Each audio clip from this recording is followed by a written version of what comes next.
The Broncos brought in Mike Munchak, but there's still plenty of question marks along the offensive line as there's 4 unrestricted free agents up front. Hello and thank you for joining us for Fixing It with Phil and Friends. I'm Phil Milani alongside Matt Boyer, Steve Atwater. Your friends.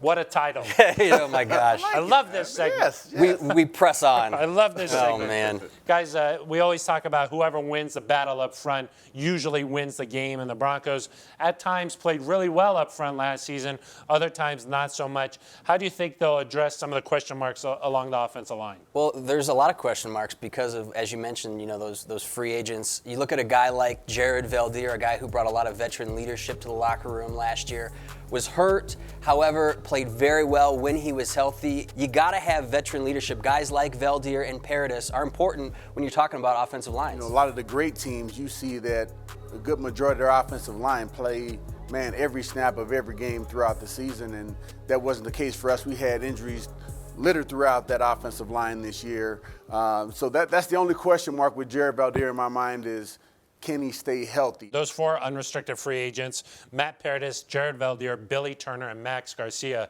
Some big decisions. Probably the biggest decision, though, Matt Paradis. Do you bring him back? Probably going to demand quite a bit of money out there on the open market. Rightfully so. He's one of the top centers in the league, in my opinion.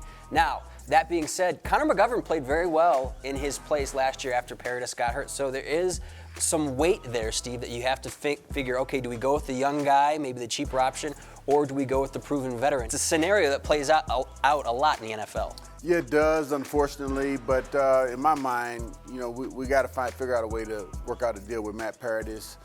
He's the anchor of that offensive line. He's great at communicating, making sure everybody's on the same page.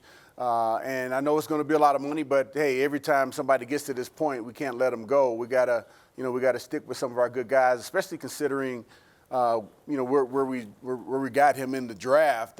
He was 6th-round draft pick, and hasn't made a ton of money. So I think it's kind of our time to kind of repay him for some of his services and show our appreciation. I'm sure Mike Munchak would like to have Matt Paradis back. Absolutely. And, he'll probably have a big say on what they want to do with this offensive line. There are a couple of right tackles available on the free agent market if Jared Veldheer does not want to come back. Juwan James, the right tackle for the Dolphins. Darrell Williams, the right tackle for the Panthers. Do you see them maybe going out into the free agent market and bringing in a guy? Maybe, but Mike Munchak does a great job at developing young talent. So while those guys are the frontline guys, I'm not sure that the Broncos might go with a younger option, maybe even through the draft, and just kind of develop him that way. Because Steve, we've seen what Mike Munchak can do with guys like Alejandro Villanueva, Marcus Gilbert in Pittsburgh. He can develop talent and does a great job. The top offensive linemen that are out there: Jonah Williams from Alabama, Juwan Taylor from Florida. But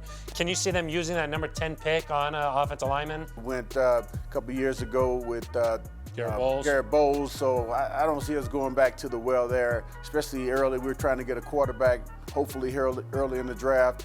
I don't necessarily see us going, especially first round, with the big name offensive tackle. So it sounds like to me the way that the Broncos are going to address the offensive line, hopefully Mike Munchak comes in here and develops some of these younger guys. Is that what I'm hearing from you guys? Yes. Yeah, I think so. That's going to be a part of it. Yeah, I think one name to mention, though, at the guard position, Ramon Foster. He's 33, going to be an unrestricted free agent, played for Mike Munchak in Pittsburgh. I think he's a guy that has some familiarity with Mike, who the Broncos could maybe bring in, a little bit of an older guy. Feels very similar to kind of like what the Broncos did with Domata Peko, and a veteran guy who had experience with the coaching staff previously. I think he might be a good fit, but we'll see what they do. One of the guys we haven't even talked about, Garrett Bowles. He's entering year 3. I mean, are you expecting him to take a leap this year too? I think so. We've talked ad nauseum about how Mike Munchak does at developing young talent. If there's anybody that can learn from Mike Munchak, it's Garrett Bowles. I think that we knew Bowles was raw coming in out of college. We're about to hit year 3. Let's see what he can do now with a Hall of Fame coach and how he can develop. I agree with that. And I thought Garrett made some leaps during the 2018 season. He played maturely.